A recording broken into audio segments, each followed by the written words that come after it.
Recording in progress.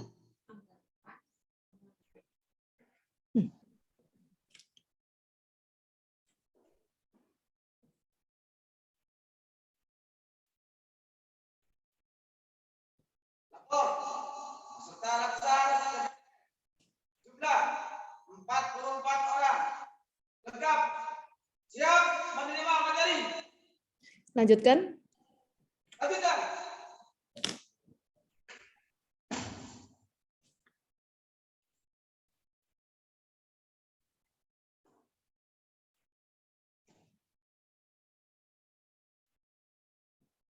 Mengawali kegiatan berdoa. Mulai.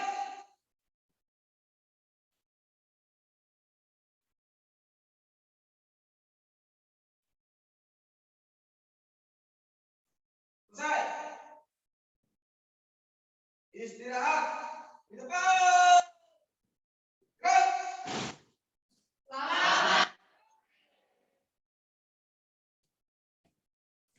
Assalamualaikum. Oh, maaf.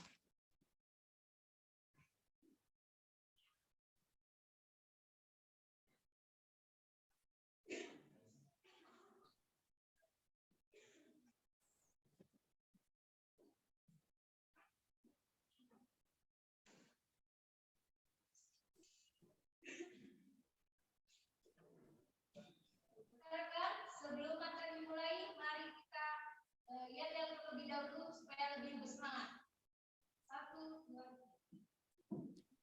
Salam.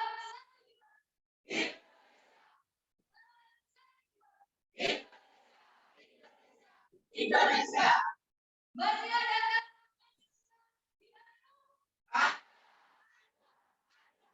India. Masih ada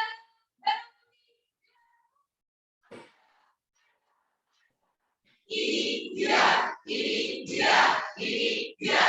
Tunjukkan.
Sampun, Ibu. Sudah? Oh ya. Saya sampai terkesima ya. Assalamualaikum warahmatullahi wabarakatuh. Selamat sore, salam sejahtera bagi kita semua. Puji syukur kita panjatkan kehadirat Allah Subhanahu wa taala. Di sore hari ini, saya tidak tahu di Bondowoso cuacanya mendung atau panas. Panas? Oh, mendung ya, sama kalau gitu di Surabaya juga. Mendung tuh kayak pokoknya hatinya nggak mendung gitu aja ya. Ya, adik-adik sekalian, ya saya karena masih belia-belia ya, masih termasuk ASN muda, saya ya mungkin kadang saya mungkin memanggil saudara-saudara, kadang adik-adik udahlah, nggak usah dipikir lah ya, pokoknya kita jalan. Sore gini memang saat-saat rawan. Tadi syukur sudah diawali dengan apa ya, gerakan-gerakannya. Saya yakin sekarang sudah tidak terlalu ngantuk mungkin ya. Monggo saya persilakan yang ngantuk ke belakang untuk cuci muka, tidak apa-apa. Manusiawi kok ngantuk itu. Saya juga kalau ikut pendidikan dan pelatihan jujur memang ya saya kalau cewek kan mungkin alasannya paling pas itu ke toilet ya. Enggak tahu ke toilet beneran atau ya. Kalau cowok ini yang bahayanya itu yang ahli hisab ya. Kalau kelamaan di dalam memang agak, saya yakin agak gelisah. Namun saya yakin di sini banyak yang tidak merokok. Ya, perkenalkan, ya pepatah. Ada pepatah kalau tak kenal maka tak sayang. Saya ingin memperkenalkan nama saya Nawang, lengkapnya Nawang Ardiani. Saya kebetulan yang membidangi langsung kegiatan-kegiatan latsar, kepemimpinan dan sebagainya. Saya kebetulan sebagai kepala bidang pengembangan kompetensi dasar dan manajerial. Silakan nanti kalau adik-adik mau menyempatkan diri ke Surabaya, silakan mampir di BPSDN Provinsi Jawa Timur, silakan mampir di ruangan saya. Kebetulan ruangan saya banyak makanan ya. Silakan nanti pasti saya sediakan. Di sini ada bakso, ada jus. Ya, ini kok ngelantur ya. Ya. Kalau saya ada di tempat di situ pasti saya ajak berTikTok ria ya biar semangat ya. Ya. TikTok yang sekarang lagi apa ya tren itu yang itu loh ada T-Rex itu ya ada yang bisa kalau mau kompak ada yang mau silahkan biar ada semangat ada yang mau memimpin ya sudah enggak usah nanti enggak selesai adik-adik sekalian saya mungkin tidak terlalu lama banget. Kita nggak usah terlalu tegang juga ya, karena saya yakin selama pembelajaran adik-adik sudah 2,5 bulan tentunya masa yang tidak artinya banyak hal, energi, pikiran, tenaga yang dikeluarkan selama mengikuti proses pembelajaran. Susahnya itu kalau pada saat aktualisasi di tempat kerja, saya yakin adik-adik akan fokus ya, terbelah fokusnya ya. Di sisi lain harus mengikuti proses pembelajaran, walaupun itu secara daring. Di sisi lain kalau ada perintah dari pimpinan, mungkin ada yang memang membebaskan, kemudian kalau ada emergensi, saya yakin adik-adik akan ditugasi. Ini hal yang mungkin agak sulit bagi beberapa ya, tapi saya alhamdulillah, saya yakin adik-adik semua apa ya mentalnya cukup kuat ya untuk menghadapi kenyataan harus berbagi fokus ya. 1 minggu ini adik-adik gunakan sebaik-baiknya karena ini adalah masa penentuan tentunya. Oh, maaf, ini sudah hari keberapa? Sudah selesai? Klasikalnya? Oh ya, sudah. Agak ya. Kemungkinan agak ini saya menerima agak sulit suaranya. Baik. Kali ini saya tidak memberikan materi layaknya saya seorang narasumber yang, namun saya akan berbagi atau sharing beberapa hal, poin-poin terkait dengan kebijakan dan nilai-nilai ASN. Mungkin bisa dibuka ya, kebijakan ini saya tidak bisa mengoperasikan sendiri laptopnya karena ada trouble di laptop saya, jadi saya dibantu oleh Mbak Ratna yang biasanya membantu di subit pengembangan kompetensi dasar dan kader pemerintahan daerah. Lanjut, Mbak Ratna, bisa dilanjut? Halo, ya, saya harus buka. Mungkin nanti ada beberapa yang saya lewati.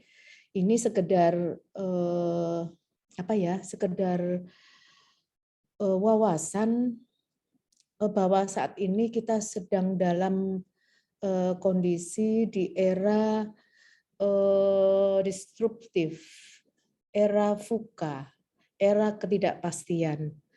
Perubahan tentunya harus sudah kita antisipasi karena kita tidak tahu yang terjadi hari ini kita sedang mengalami apa, esok hari bagaimana, lusa seperti apa. Nah, ini yang saat ini kita sedang dalam posisi itu. Era VUCA ini saya yakin adik-adik sudah banyak mendengar apa itu era VUCA. Intinya adalah era-era ketidakpastian, kegamangan, kemudian era-era yang kompleks, yang suka tidak suka, mau tidak mau membutuhkan apa ya, gerak cepat, kelincahan atau agile atau respon yang cepat terhadap perubahan. Nah, ini adalah nanti akan menjadi tugas dan tanggung jawab adik-adik semua sesuai dengan kapasitasnya masing-masing. Era VUCA ini tentunya awalnya juga produk dari pandemi COVID yang merubah channel ya, channel dari sendi-sendi kehidupan kita, termasuk terkait dengan pengembangan kompetensi dan lain sebagainya. Pun di lingkungan birokrasi kita juga cukup terdampak. Ya, terdampak seperti apa? Ya tentunya terutama adalah di aspek pelayanan yang mengharuskan kita semua mengerjakan dengan basis digital. Saya lewati saja. Mbak Ratna, coba di ya. Sedikit saya ini ya, ada dari Michael Porter, seorang ahli dalam bidang yang menjelaskan bahwa kemajuan negara tidak ditentukan oleh kekayaan, keunggulan komparatif, tetapi oleh keunggulan kompetitif. Sekarang kita sudah beralih dari comfort zone, zona nyaman, kepada competitive time, waktu untuk berkompetisi. Ya. Ini berkompetisi dalam hal yang positif ya. Kekayaan alam dan sumber daya yang dimiliki oleh negara ini adalah faktor utama ya dalam menentukan maju tidaknya sebuah negara. Semua bergantung pada SDM yang mengelola, termasuk ASN. Bagaimana nantinya harus mampu menentukan mindset, pola pikir pada zona yang kompetitif, inovatif, dan adaptif. Ya. Kalau kita terlena dengan kekayaan sumber daya alam yang melimpah, maka negara kita tentunya akan tertinggal. Ini semua adalah nantinya tanggung jawab salah satunya dari SDM komponen para ASN. Lanjut. Ya. Ini saya cuplik arahan Presiden bahwa saat ini saya tidak ingin kita semuanya terjebak dalam rutinitas atau business as usual atau monoton. Sekali-sekali saya ingin membawa tradisi-tradisi baru, pola-pola baru, dan cara-cara yang baru. Nah, ini tentunya harus kita sikapi, terutama bagi ASN sebagai garda terdepan dari negara kita, bahwa ada tuntutan dari pemerintah kita bahwa nantinya di pundak para ASN muda, adik-adik sekalian, peran tanggung jawab disematkan. Tentunya nantinya bagaimana merubah mindset dari yang selama ini mungkin dianggap sesuatu pekerjaan rutinitas, birokratis, ya istilahnya business as usual, gitu-gitu aja ya. Mari kita bersama-sama merubah dengan mindset dengan smart shortcut ya, mungkin hal-hal yang baru, pola-pola baru, inovasi-inovasi, kreativitas yang nanti adik-adik mungkin hasilkan. Lanjut.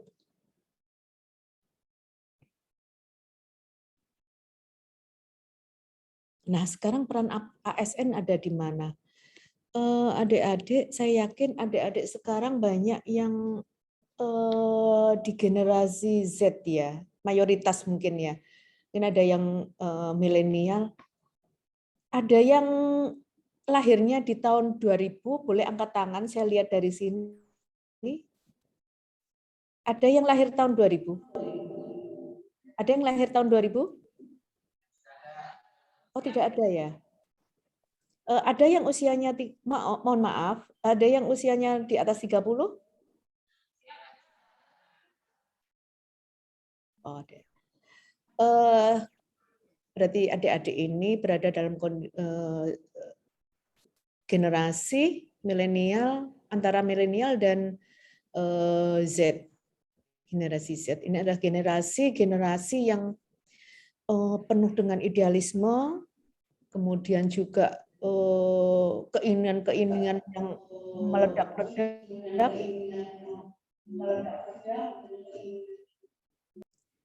Ya, tentunya banyak harapan, keinginan dari instansi terhadap terhadap inovasi yang nanti akan dihasilkan oleh adik-adik sekalian. Mungkin pada saat pembelajaran sudah diperoleh nih ya bagian-bagian peran aparatur sipil nasional, kemudian juga paham dan fungsi dan peran yang jelas terdapat dalam pembukaan Undang-Undang Dasar 45, yang jelas ASN ini fungsi dan perannya adalah mendukung organisasi ya, baik kementerian, lembaga non kementerian maupun pemerintah daerah dalam mewujudkan visi misi tujuan kalau pusat RPJPN, RPJMN, RPJPD, RPJMD Kabupaten Bondowoso misalnya untuk skala prioritasnya yang goalnya nanti adalah bagaimana mendorong tercapainya kesejahteraan bagi masyarakat. Nah, ini tentunya peran aparatur sipil negara ini memang tidak terlepas dari lingkungan strategis saat ini, yaitu era-era VUCA, era disruption, era ketidakpastian. Nah, ini nanti peran dan fungsi ASN semakin ada tuntutan lebih ya.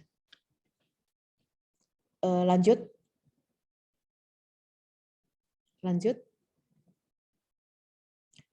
Nah, ini adalah gambaran pengembangan SDM aparatur saat ini. Kondisi SDM aparatur saat ini ada total PNS sebanyak hampir 4 juta, pusat 23% dan daerah 77%. Ini data per 31 Desember 2021. Nanti 2022 akan kita ketahui pada tahun 2023 mungkin apakah ada penambahan ataukah tetap, karena banyak yang sudah purna, kita belum tahu. Kita tunggu data statistiknya. Dan kondisi SDM aparatur saat ini untuk kualitas, distribusi, dan komposisi pegawai belum sesuai dengan kebutuhan saat ini. Ya. Kemudian animo masyarakat untuk menjadi CPNS sangat besar, kualitasnya tidak artinya tidak kurang berimbang ya dengan kebutuhan real. Kemudian penempatan pegawai dalam jabatan banyak yang tidak berdasarkan pada kompetensi. Kemudian ada stigma bahwa kinerja PNS itu rendah dan tidak disiplin. Kemudian penghasilan belum adil dan layak sesuai dengan beban kerja dan tanggung jawabnya.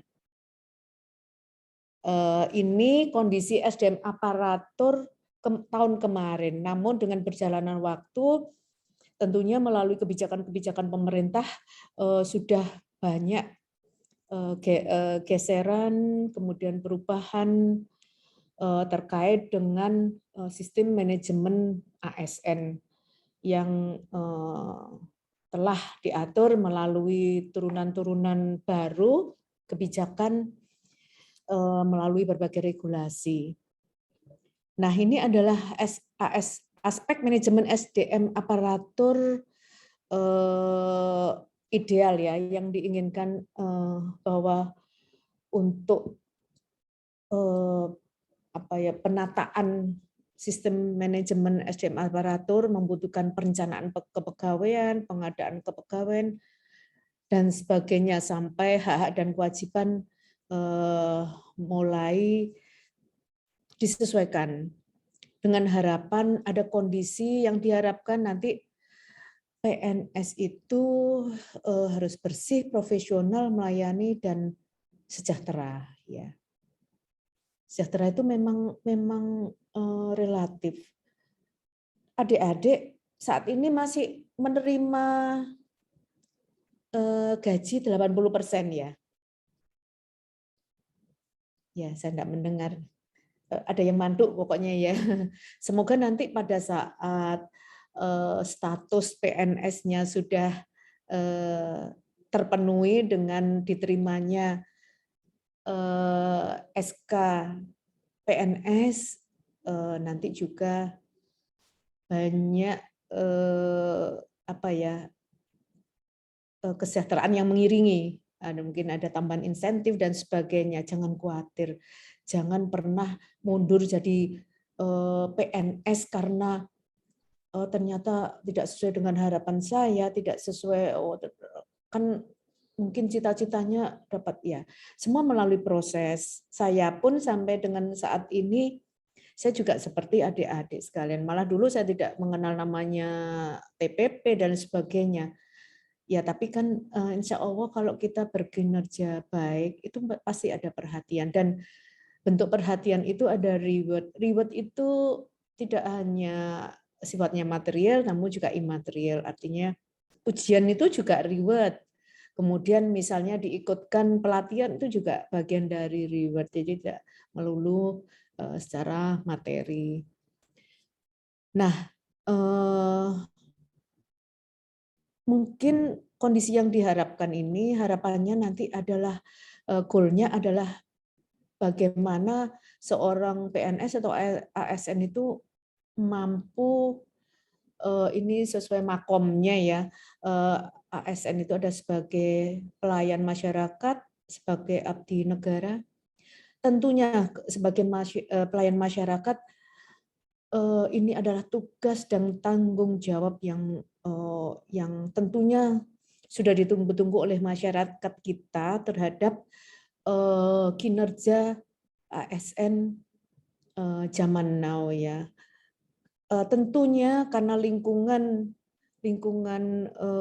kita sudah lingkungan VUCA, maka pelayanan yang diharapkan oleh masyarakat sekarang adalah better, lebih baik, cheaper, lebih murah, faster, lebih cepat, easier, lebih mudah, safety, lebih aman, comfortable, lebih nyaman, dan hospitable.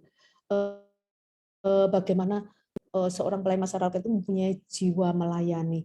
Nah, ini susah ya, karena goalnya ini sangat apa ya, sangat idealis sekali. Namun ini adalah bentuk-bentuk pelayanan yang saat ini diharapkan oleh masyarakat untuk apa ya, yang ingin dinikmati oleh masyarakat. Mereka tentunya berharap banyak. Karena masyarakat itu kan, stigma masyarakat itu ASN itu yang bayar kita loh. Maka kita butuh pembuktian. Pembuktian itu bagaimana, yaitulah beberapa hal yang memudahkan mereka untuk mendapatkan layanan secara administratif dan layanan yang lain tentunya. Lanjut. Lanjut Mbak Ratna. Baik, ini adalah sistem merit. Ya, ini kita sekarang melompat saja pada arah pengembangan karir yang nanti akan adik-adik lalui ya. Tentunya nanti arah pengembangan karir ini berupa kebijakan dan manajemen ASN yang berdasarkan pada kualifikasi, kompetensi, kinerja, prestasi yang secara objektif ada penilaian yang adil, kemudian wajar tanpa membedakan latar belakang. Pokoknya tidak ada diskriminasi. Lanjut.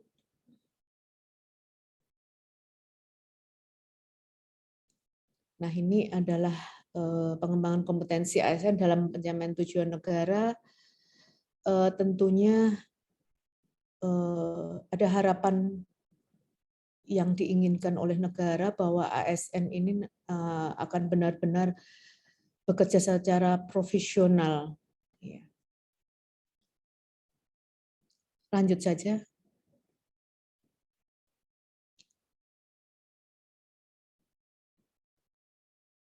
Nah, ini adalah tentunya hakikat dan fungsi ASN. Nah, ini kita lompati aja ya. Kita loncati aja Mbak Ratna ya. Nah, ini adalah nilai-nilai dasar, kode etik dan kode perilaku. Saya yakin juga sudah banyak didapatkan selama proses pembelajaran. Ini adalah 15 nilai-nilai dasar ASN. Ada 15, nanti bisa di-copy kalau mau. Dibaca. Lanjut saja.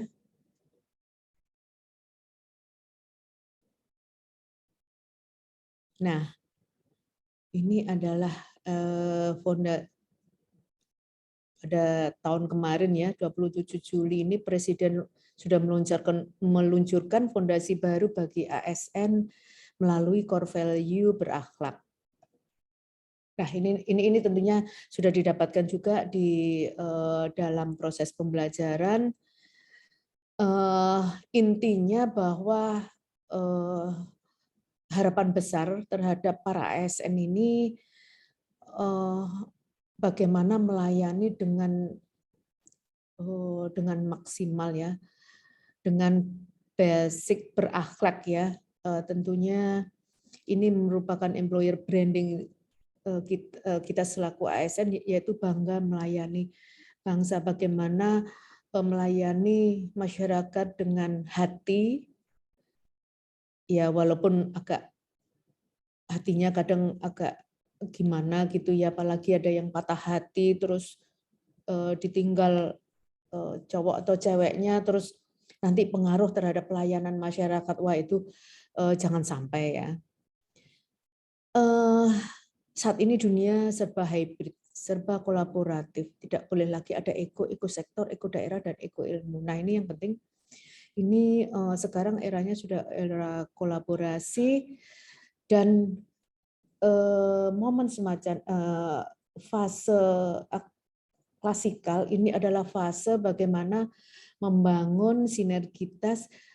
Saya yakin adik-adik ini mempunyai latar belakang yang bermacam-macam. Gunakan event ini sebagai sarana atau wadah untuk sharing, kemudian juga bertukar pikiran dan sebagainya, dan juga membangun networking tentunya. Saya yakin nanti akan ketika kembali ke instansi masing-masing ini akan menjadi hal yang ada nilai manfaat yang saat ini mungkin tidak terasakan, ketika kembali ke tempat kerja akan sangat dirasakan. Ketika adik-adik sudah berhasil membangun networking, artinya mungkin melalui WAG, bertukar pikiran ya, ini saya ada masalah ini di kantor saya, kira-kira bagaimana ya. Tentunya harapannya ada yang bisa memberikan saran, masukan. Nah, ini sangat konsep-konsep kolaboratif semacam ini yang diinginkan. Jadi kita punya ilmu, jangan dibuat sendiri, kepintaran juga jangan dibuat sendiri. Adik-adik harus membangun mindset bekerja secara kolaboratif, bagaimana membangun empati dan sebagainya, bagaimana bersinergi dengan sejawat, dengan senior, dengan pimpinan, ya. Karena saya yakin adik-adik ini mungkin secara keilmuan ini lebih canggih ya, karena pastilah semua sudah melek IT, artinya sudah dunia digitasi itu sudah sangat ini ya, bonding dengan raga ya, jiwa raganya sudah ke arahnya, mindsetnya sudah digitasi. Nah, mungkin ada kami-kami yang senior, yang apalagi pimpinan yang seperti saya pasti minim ilmu IT. Nah, ini mungkin perlu ada sinergitas.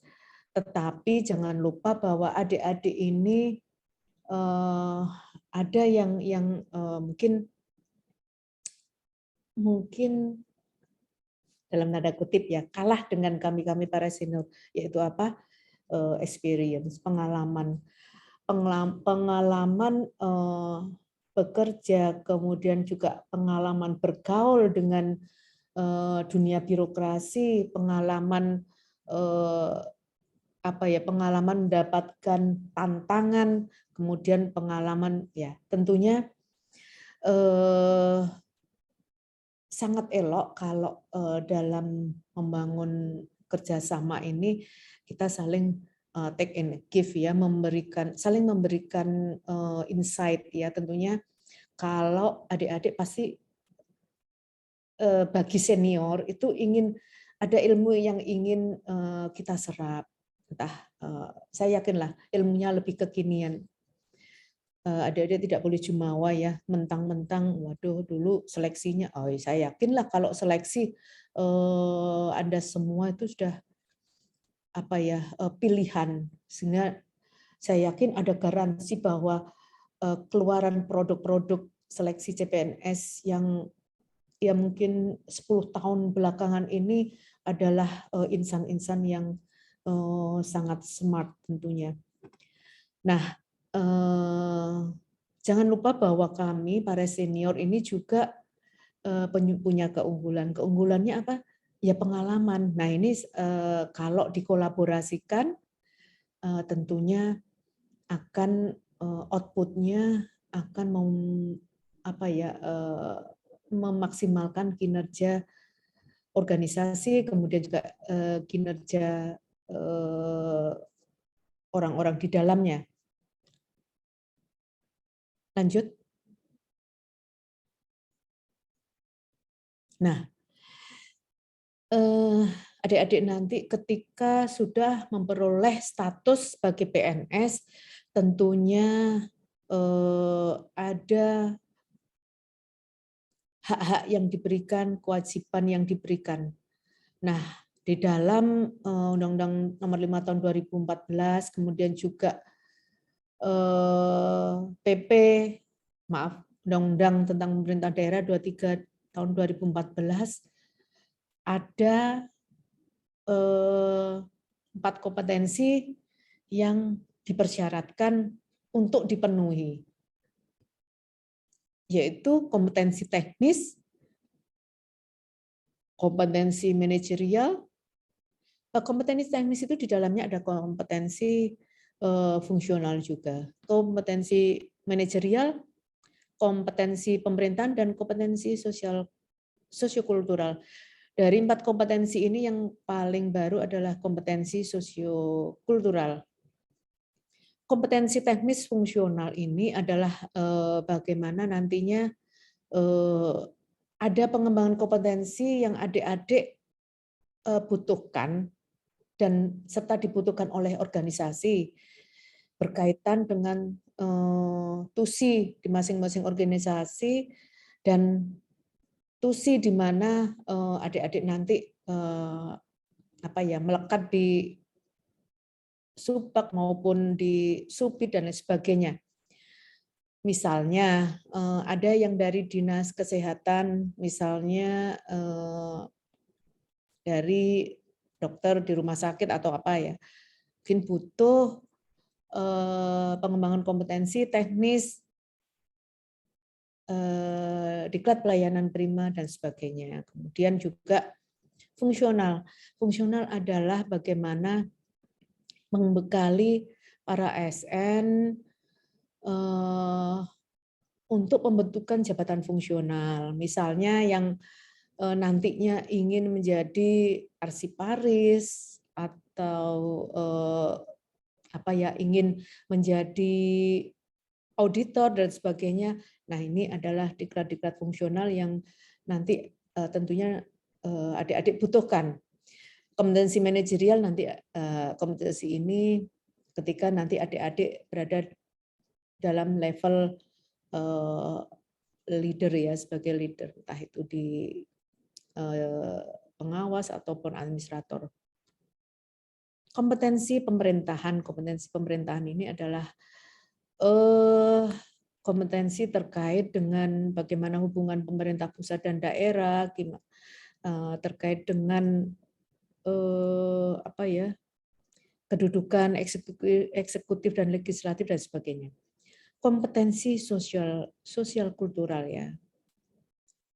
Ini adalah kompetensi yang berdasarkan pada kearifan lokal. Contohnya kegotong royongan seperti itu, kemudian hal-hal yang mengambil basic kearifan lokal. Lanjut.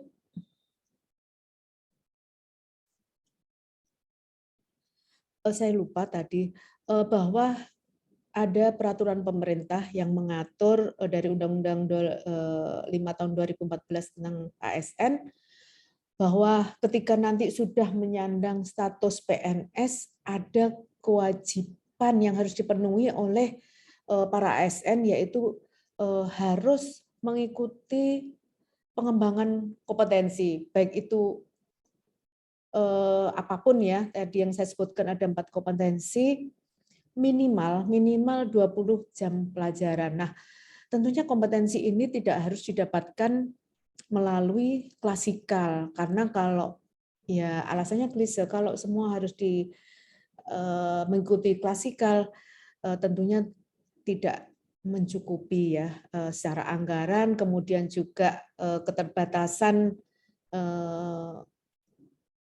surplus dan sebagainya. Namun kalau ingin memperoleh pengembangan kompetensi di mana-mana, tentunya ketika saudara berada di mana-mana tidak harus in class. Silakan kalau ingin mengikuti BPSDM Provinsi Jawa Timur ini setiap hari Kamis. Besok kami punya program unggulan ASN Belajar. Silakan join dengan webinar kami. Ini kalau dikonversi nanti melalui e-sertifikat yang diperoleh, ini ada jumlah JP-nya itu 3 JP. Kalau saudara-saudara, adik-adik mengikuti ini, tapi kalau mau cepat mengikuti, ikuti saja. Tidak terasa nanti kalau misalnya 10 kali, saya tidak tahu ya. Ini sampai Desember mungkin masih, tidak sampai 10 ya. Ini katakanlah ikut berapa ya? 6, katakanlah sampai Desember ikut semua. Sudah punya modalitas ya. Minimal 20 JP. Nanti silahkan di input. Saya tidak tahu kalau di kami ada namanya e-master di BKD, itu langsung kita input, itu tentunya akan berpengaruh pada indeks profesional ASN. Nah, di situ nanti akan terlihat bahwa adik-adik sudah memenuhi pengembangan kompetensi minimal 20 jam pelajaran. Oleh karena itu, supaya tidak ketinggalan informasi dan kebijakan strategis lainnya terkait dengan pengembangan kompetensi, silakan follow IG BPSDN Provinsi Jawa Timur. Besok kalau ada waktu longgar, kita mulai jam 9, ada kegiatan webinar yang ini tentunya sangat relate dengan kondisi milenial saat ini, termasuk ASN milenial. Ini yang mengupas tentang yang sekarang sedang hype ya, sedang ini happening, yaitu tentang quiet quitting ya. Seberapa berpengaruh terhadap mungkin ASN ketika berada di lingkungan bekerja.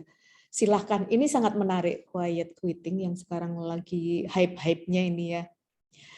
Ya, apakah sesuai dengan dunia birokrasi ataukah harus diterapkan ataukah bagaimana? Ini juga berkaitan dengan kesehatan mental. Silakan, ini sangat menarik karena besok akan dikupas oleh Dekan Fakultas Psikologi Universitas Airlangga, kemudian juga Direktur Rumah Sakit Jiwa Menur, dan dari BKN. Ya, bisa dari ini sudah di-share oleh, ada yang meng-share belum ya? Ada yang melihat IG, ada yang sudah punya, ada yang sudah follow IG-nya BPSDM? Nah, siap. Ya, silakan kalau ada waktu besok bisa diikuti. Ini adalah reformasi pengembangan kompetensi. Ini adalah ada beberapa hal terkait dengan SDM ke depan ini, pekerjaannya seperti apa sih? Tentunya ada yang muncul serta ada yang menghilang, beberapa pekerjaan di masa depan. Ya, saya tidak terlalu detail, hanya sekilas saja bahwa tentunya di era 4.0 sekarang ini ada 60% pekerjaan di dunia akan digantikan dengan otomasi.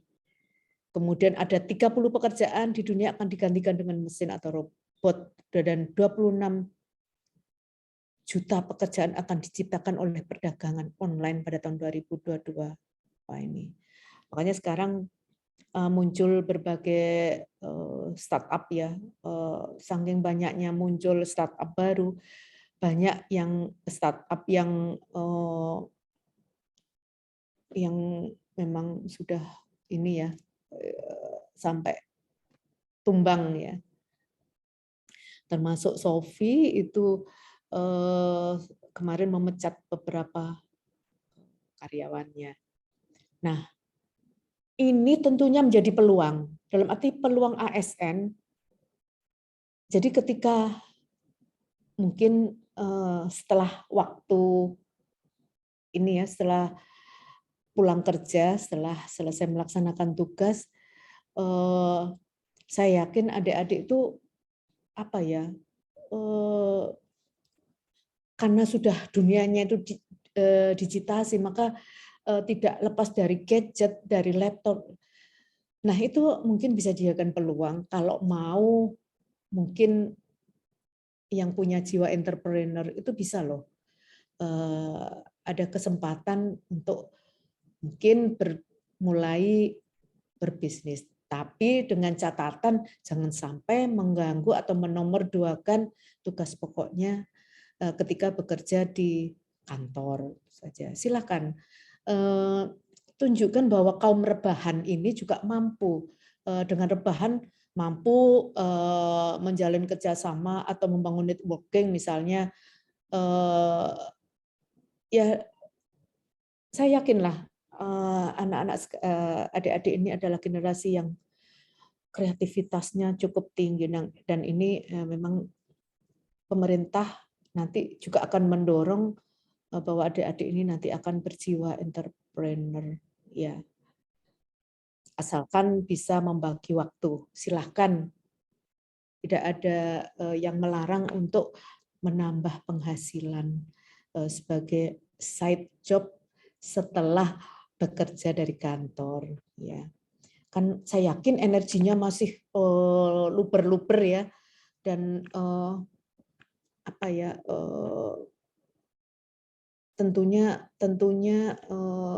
isi kepala ini bermacam-macam lah keinginan. Ya ini kalau misalnya hal yang tidak didapat di kantor bolehlah silakan dikembangkan jiwa entrepreneurnya dan syukur-syukur kalau mendatangkan income tersendiri selain tentunya gaji yang diterima saat ini. Supaya tidak terlalu gabut ya, kalau sudah di rumah tuh suka gabut kalau anak sekarang istilahnya ya. Lanjut.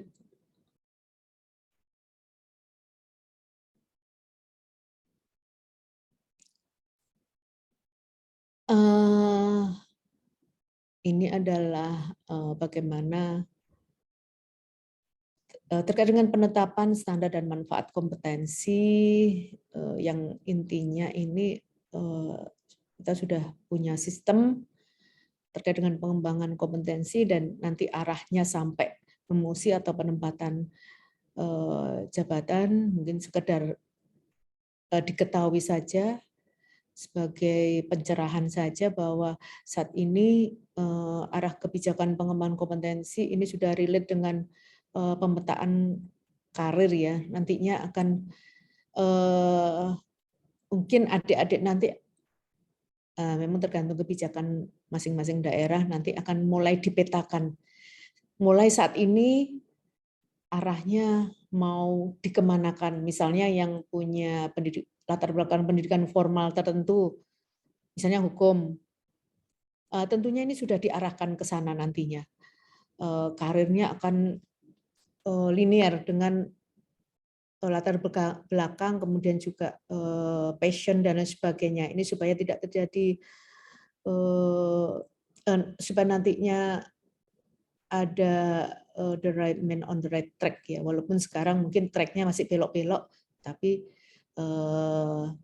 perlahan berproses, namun nanti insya Allah tujuannya sudah terpetakan sesuai dengan ke kompetensi, kemampuan, pendidikan formal, dan sebagainya.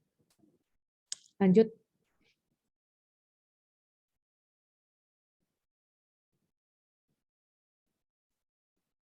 Ini adalah pengembangan SDM yang berdaya saing. Ya, intinya adalah bagaimana membangun kolaborasi, kemudian juga daerah nanti juga harus mengidentifikasi kebutuhan diklat yang sesuai dengan kebutuhan organisasi, kebutuhan individu, sesuai dengan kebutuhan daerah tentunya. Kemudian juga perlu diperhatikan juga potensi unggulan, prioritas unggulan apa saja yang berkaitan dengan potensi unggulan daerah yang nanti masuk dalam kurikulum diklat. Kemudian juga inovasi yang diciptakan terkait dengan materi diklat. Ya, lanjut.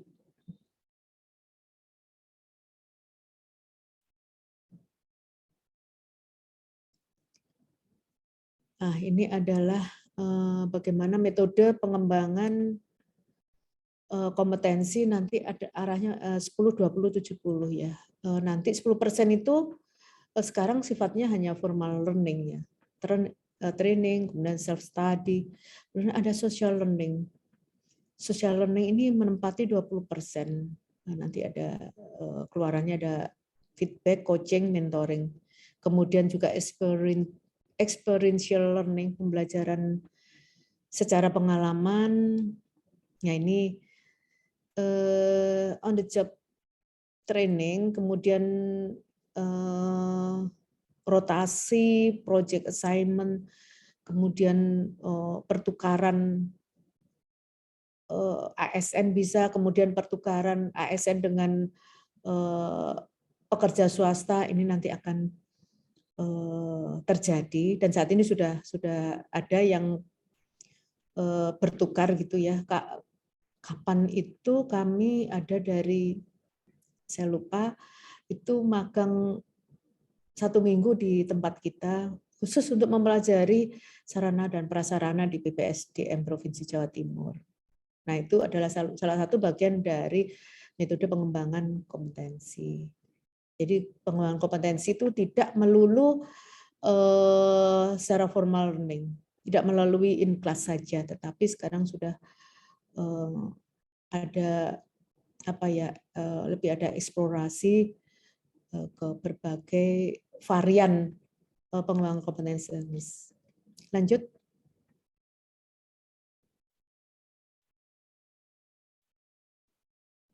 Nah, ini yang tadi saya sampaikan bahwa pengembangan kompetensi bagi setiap ASN dilakukan paling sedikit 20 jam pelajaran. Silakan dibuka PP 1720 yang merupakan perubahan dari PP 11 tahun 2017 tentang manajemen PNS. Kemudian juga pengembangan kompetensi dilaksanakan melalui pendekatan sistem pembelajaran terintegrasi. Ini ada dalam PP juga, dan BPSDM Jawa Timur sudah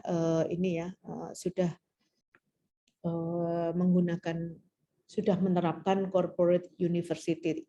Seperti tadi kita sebutkan bahwa ini adalah proses pembelajaran yang terintegrated system, tidak hanya in class, tetapi juga non-klasikal. Dan non-klasikal banyak melalui daring dan sebagainya, pertukaran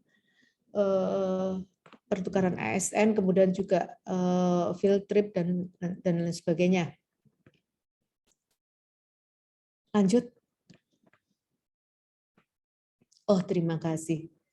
Ini saya sudah 1 jam dan sebentar lagi akan memasuki maghrib ya. Saya yakin adik-adik juga sudah lelah, mungkin ya capek. Saya tidak membuka ruang tanya jawab. Silahkan nanti disampaikan pada panitia penyelenggara kalau akan bertanya, karena mohon maaf saya ada kegiatan lain ini, tadi saya pending. Mohon maaf jika ada hal-hal yang kurang dipahami atau apalah, silahkan kirim pada kami kalau ada pertanyaan dan sebagainya melalui panitia penyelenggara nanti untuk diteruskan kepada BPSDM Provinsi Jawa Timur. Saya kira itu adik-adik, terima kasih, jaga kesehatan, jangan lupa selalu happy ya, bahagia, jangan sampai ada yang pura-pura bahagia. Yang penting sehat, semangat, dan lulus. Setuju? Ya. Terima kasih, saya akhiri. Wassalamualaikum warahmatullahi wabarakatuh.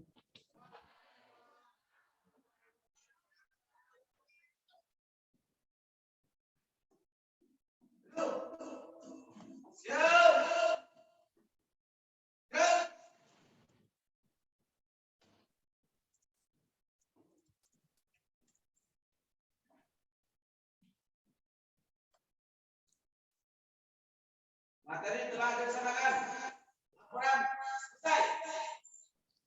Terima kasih. Kembali ke tempat, boleh dibubarkan. Bubarkan.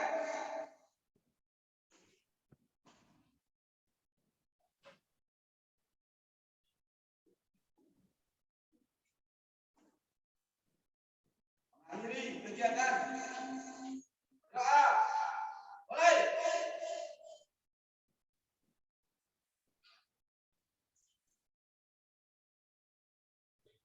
Selesai. Terima kasih. Ya. Kepala.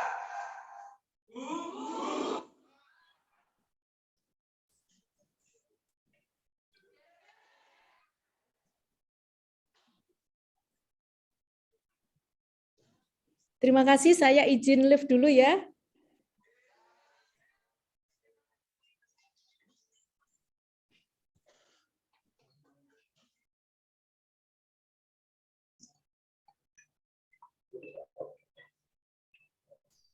Mungkin langsung saja deh, saya mulai terkait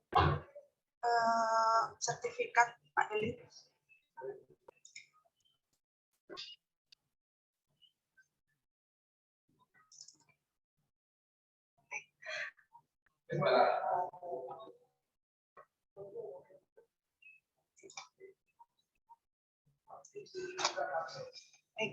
Assalamualaikum warahmatullahi wabarakatuh.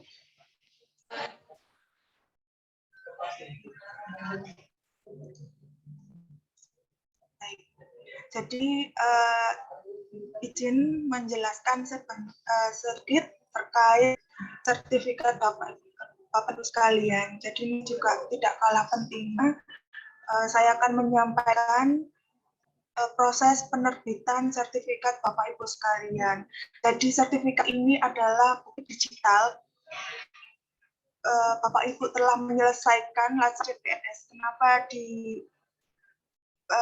disebut digital? Karena sertifikat Latsar ini sudah dalam bentuk elektronik. Jadi ini adalah aplikasi yang dikembangkan oleh LAN, smartbank.lan.go.id. Bisa dicek melalui HP, nanti dibuka.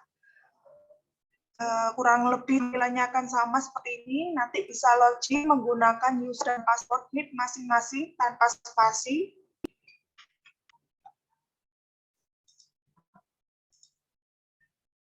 Di pojok kanan atas nanti akan tertuliskan nama Bapak Ibu sekalian. Jadi yang pertama harus dipastikan begitu login yang muncul adalah nama Bapak Ibu sekalian. Kalau bukan nama Bapak Ibu, silakan nanti di log out.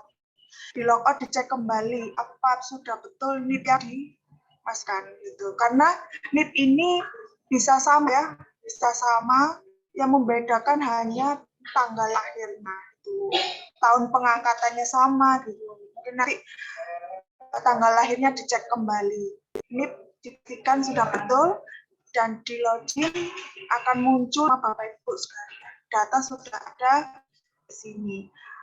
Setelah itu silakan dipilih My Profile.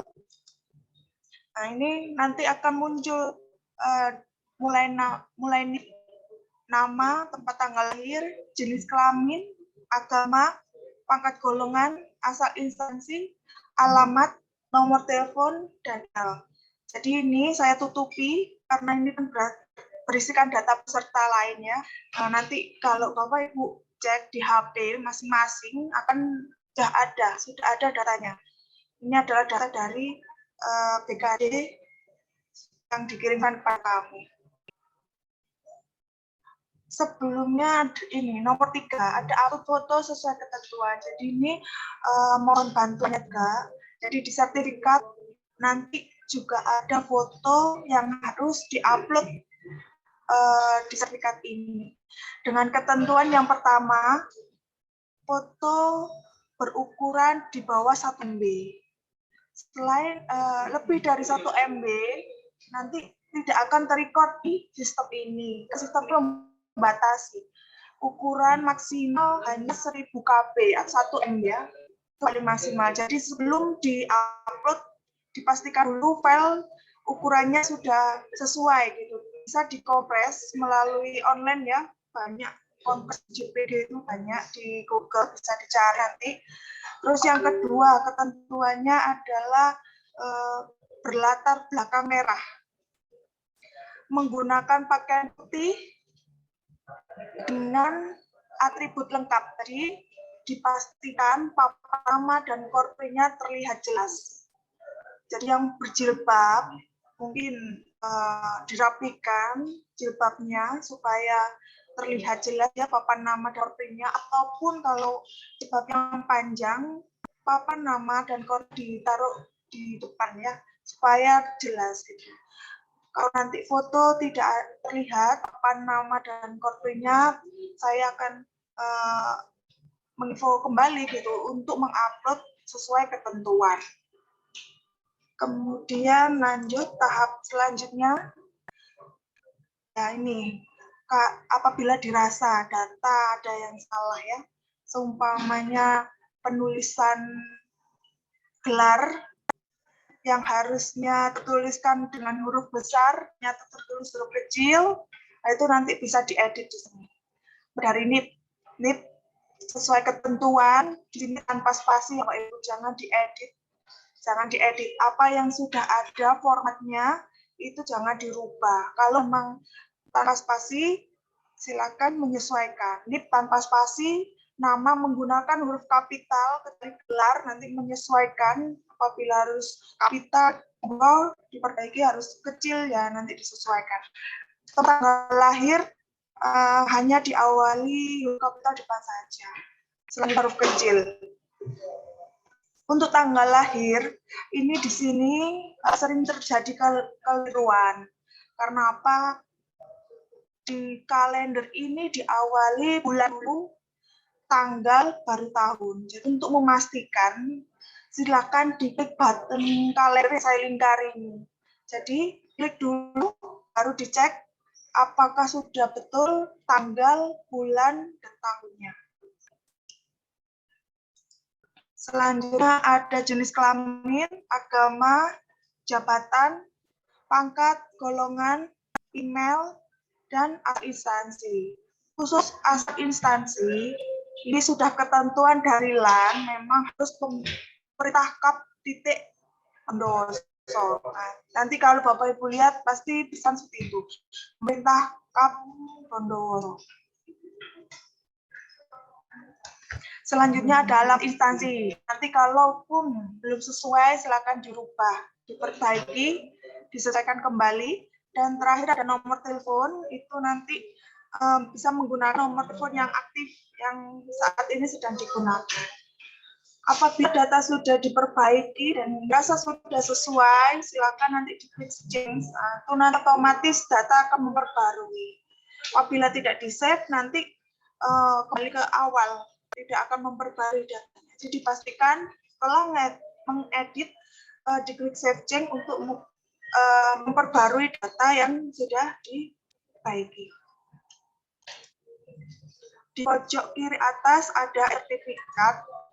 Nanti di sini setelah penutupan, Ibu bisa mengecek kembali secara ini ya, berdalamin apakah sertifikat Bapak Ibu sudah terbit atau belum. Nah, nanti bisa diceknya di sini dan bisa diunduh sebagai data pribadi, data arsip pribadi berupa PDF. Nah, ini nanti akan seperti ini tampilan dari surat sertifikat Bapak Ibu sekalian. Ini bertuliskan surat tanda tamat pelatihan dan nomor KRA. Register itu tentunya berbeda-beda tiap peserta. Dan yang mengeluarkan adalah dari lembaga administrasi negara. Bertuliskan pemerintah Provinsi Jawa Timur dan pemerintah Kap Bondowoso. Berdasarkan Undang-Undang Nomor 5 2014 tentang ASN dan ketentuan yang berlaku menerangkan bahwa nanti ada nama, nomor identitas, tempat tanggal lahir, pangkat, jabatan, instansi sampai dengan kualifikasi. Itu. Dan untuk judul aktualisasi nanti disampaikan kepada panitia pada saat setelah selesai seminar yang kedua. Tujuannya apa? Agar tidak ada perubahan lagi. Jadi dianggap di final. Jangan sampai nanti yang disampaikan ada perbaikan ya atau kurang penulisan seperti itu. Jadi apa yang disampaikan ke panitia adalah judul final, artinya tidak ada perubahan lagi dan siap untuk dikirimkan untuk menjadi judul sertifikat.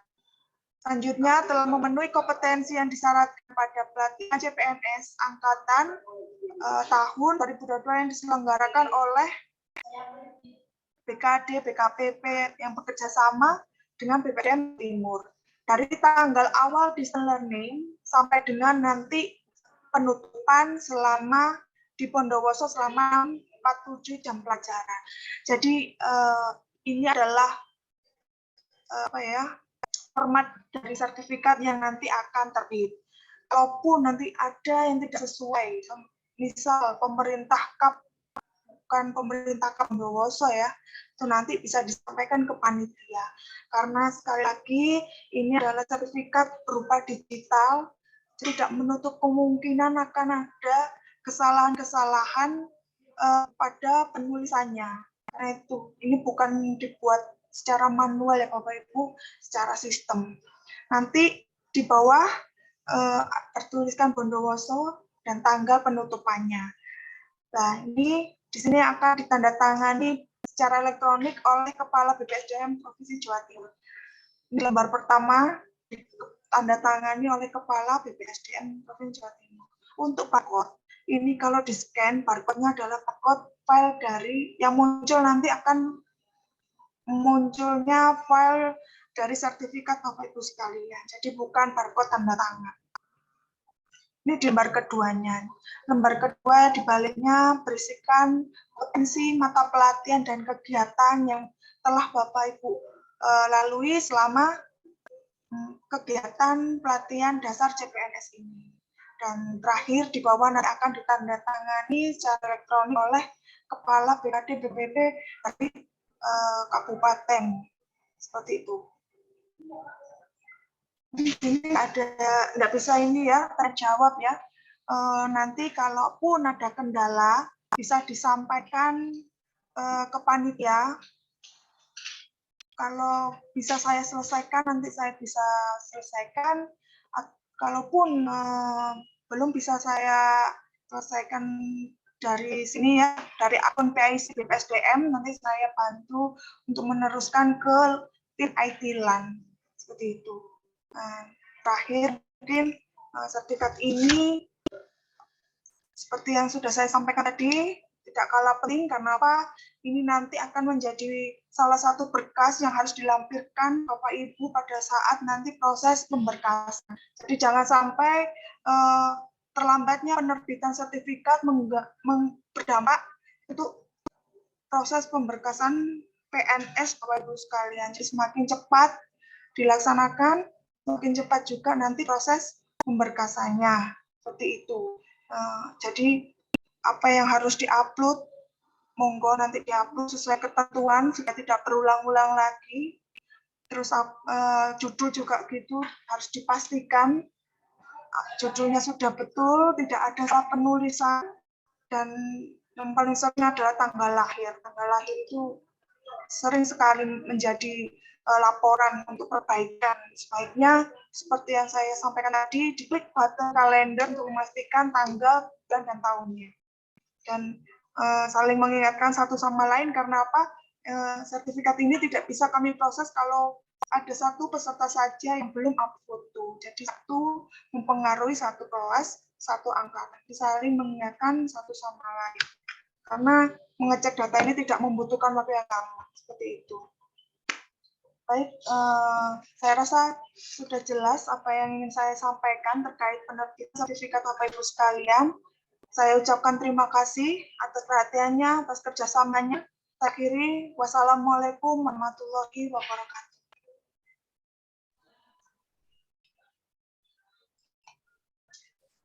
Izin Pak, saya live Zoom juga.